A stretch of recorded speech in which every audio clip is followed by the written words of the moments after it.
Assalamualaikum warahmatullahi wabarakatuh. Perkenalkan, nama saya Fahira Faizadita dari kelas 9C. Di sini saya ingin membahas materi tentang masa Orde Baru 1966 sampai 1998. Apa yang dimaksud dengan masa Orde Baru? Orde Baru adalah sebutan bagi masa pemerintahan Presiden Soeharto di Indonesia.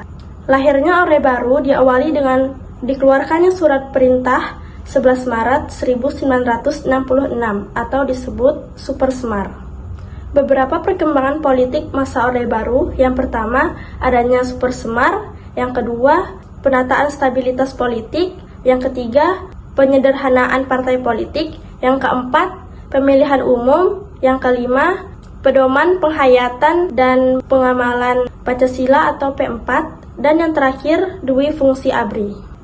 Pada tanggal 12 Januari 1966 terjadi pada demonstrasi pelajar mahasiswa dan masyarakat untuk mengajukan 3 tuntutan rakyat atau disebut Tritura. Isi Tritura tersebut adalah yang pertama, bubarkan PKI, yang kedua, bersihkan kabinet Dwi Korah dari unsur-unsur gerakan 30 September, dan yang ketiga, turunkan harga. Untuk memulihkan keamanan negara pada tanggal 11 Maret 1966, Presiden Soekarno mengeluarkan surat perintah kepada Lejen Soeharto. Surat itu dikenal sebagai Surat Super Semar. Isi Super Semar adalah pemberian mandat kepada Lejen Soeharto, Panglima Angkatan Darat, dan Pangkop Kamtib untuk memulihkan keadaan dan kewibawaan pemerintah. Selanjutnya, penataan stabilitas politik. Pada tanggal 12 Maret 1967, Sidang Istimewa MPRS menetapkan Lejen Soeharto sebagai pejabat presiden. Kemudian, pada tanggal 27 Maret 1968, MPRS mengukuhkannya sebagai presiden penuh. Langkah penataan stabilitas politik yang pertama, pemulihan politik luar negeri Indonesia bebas aktif. Yang kedua, pemulihan hubungan dengan Malaysia. Yang ketiga, kembali menjadi anggota PBB. Dan yang keempat, ikut memperkasai pembentukan ASEAN. Selanjutnya, penyederhanaan partai politik. Yang pertama, Partai Persatuan Pembangunan atau P3 yang merupakan gabungan dari NU, Parmusi, PSII, dan PERTI. Yang kedua, Partai Demokrasi Indonesia atau PDI yang merupakan gabungan dari PNI, Partai Katolik, Partai Murba, IPKI, dan Parkindo. Dan yang ketiga, Golongan Karya atau Golkar.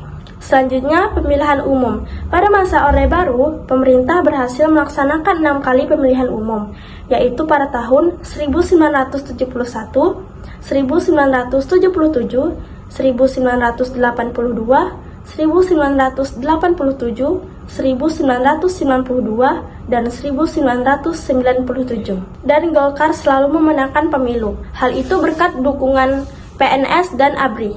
Selanjutnya, pedoman penghayatan dan pengamalan Pancasila atau P4.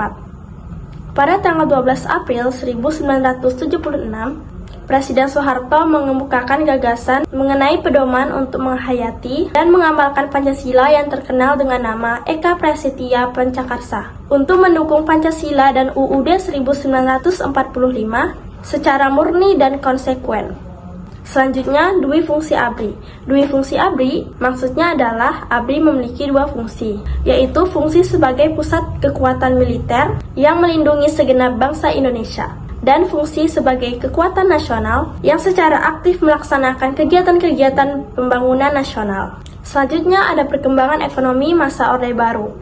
Perkembangan ekonomi memiliki 2 program. Yang pertama, program jangka pendek dengan stabilitas dan rehabilitas ekonomi. Yang kedua, program jangka panjang dilakukan dengan pelita atau pembangunan 5 tahun. Pada masa Orde Baru ini, pelita telah dilaksanakan sebanyak 6 kali. Selanjutnya, kehidupan masyarakat Indonesia pada masa Orde Baru. Yang pertama, kehidupan sosial, adanya program transmigrasi, keluarga berencana atau KB, puskesmas atau posyandu. Selanjutnya, pendidikan, adanya program SD Impres, program pemberantasan buta huruf, program wajib belajar, dan program gerakan orang tua asuh atau GN Otak. Selanjutnya, kebudayaan, untuk peningkatan pembinaan dan pengembangan seni, penyelamatan dan pemeliharaan warisan sejarah budaya nasional dengan menginventarisasi peninggalan purbakala dan rehabilitas serta perluasan museum. Sekian dari saya, mohon maaf bila ada kata yang salah. Saya tutup. Wassalamualaikum warahmatullahi wabarakatuh.